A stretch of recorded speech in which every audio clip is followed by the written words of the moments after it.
Ooh, take a look at this guy. He bought a blender from a store last week, but it stopped working. It's only 1 week old and it already stopped working. So he needs to take it back to the store and return it. He needs to return his blender, okay? So he goes to the store and he looks for a sign that says returns and exchanges or something like that. Okay. Now, if the store doesn't have a sign like this, then he should just go to the customer service counter, right? So he'll look for a sign that says customer service and then he'll go to that counter. Now, what should he say? What should she say? Do you know? Well, in this lesson, I'm going to teach you. Hey, if you like getting tips like this on customer service, I would be so happy if you subscribe to my channel right down there.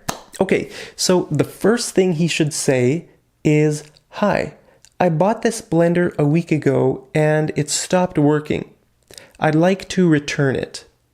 Okay, "Hi, I bought this blender a week ago and it stopped working.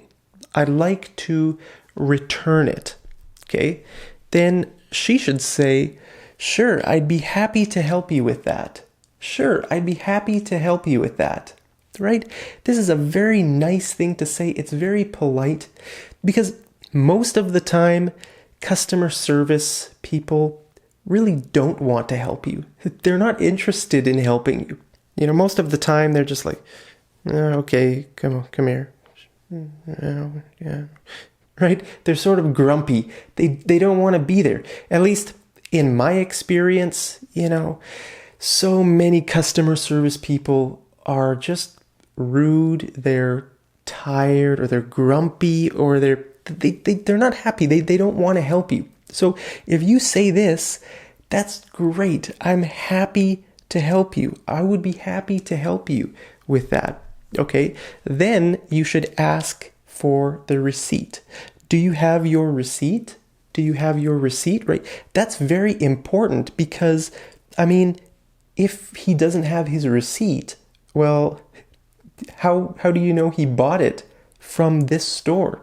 He could have bought it anywhere, online or from a different store. So a receipt is proof that he bought it from that store. So you need to have the receipt if you want to return anything, at least here in Canada. That's how it is. Okay, so he's going to say, "Yes, here it is." He'll give you the receipt. Okay, and then she is going to ask, "Would you like to exchange it for a new one, or would you like a refund?" Would you like to exchange it for a new one, or would you like a refund? I mean, maybe he wants the blender. Maybe he likes that.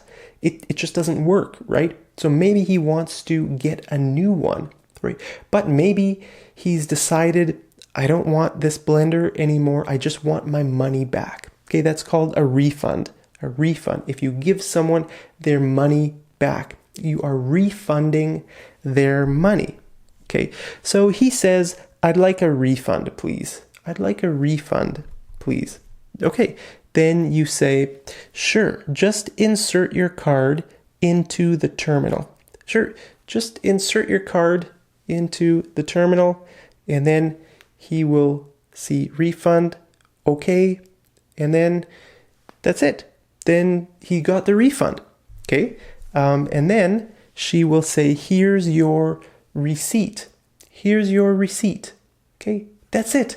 It's that easy. And then she's going to say, "Is there anything else I can help you with? Is there anything else I can help you?" That's very polite to say this.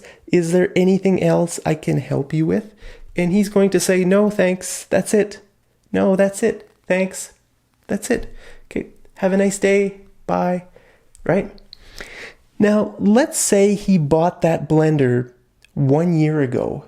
1 year ago. But the blender only had a 6-month warranty, right? So now it stopped working, but the blender is already a year old, right? So then you could say, I'm sorry, sir, the warranty has already expired.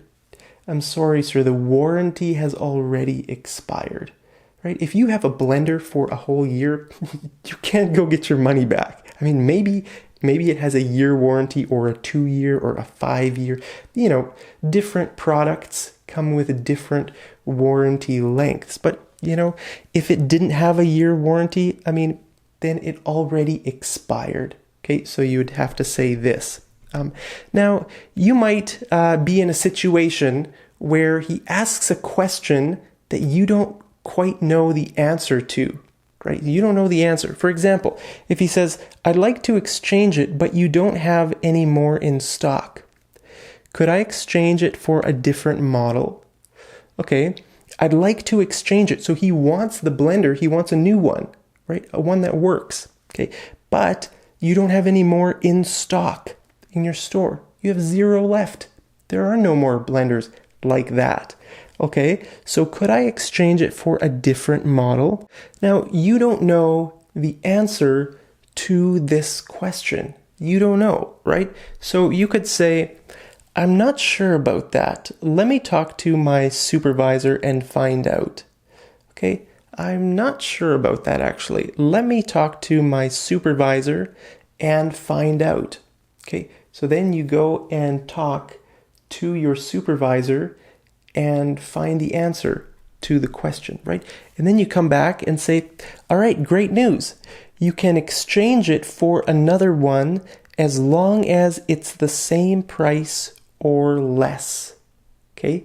You can exchange it for another one in the store, like a different model, right? As long as it's the same price or less. Okay? Then that's it. Then maybe he'll exchange it, or he might go look around, and if he doesn't find one that he likes, then maybe he'll come back and say, I didn't find one that I like. I'll just take a refund. I'll get a refund, please. And then you give him a refund. Okay? I want to know, have you ever asked for a refund in English? Have you ever asked for a refund? Most of the time, it's very easy. If you want to return something to a store here in Canada, it's really easy. Most of the time, they don't ask you any questions. You just bring your receipt and you say, I would like to return it. And most of the time, they just give you your money back. It's a very simple process, especially at big stores like Walmart or Lowe's or Canadian Tire or these kinds of stores. It's usually not a problem. You just bring it in and it might take like 2 minutes to get your return. Hopefully, anyway. But let me know, have you ever asked for a refund? Let me know down there in the comments, and I'll see you over in the next episode of Mad English TV. Take care.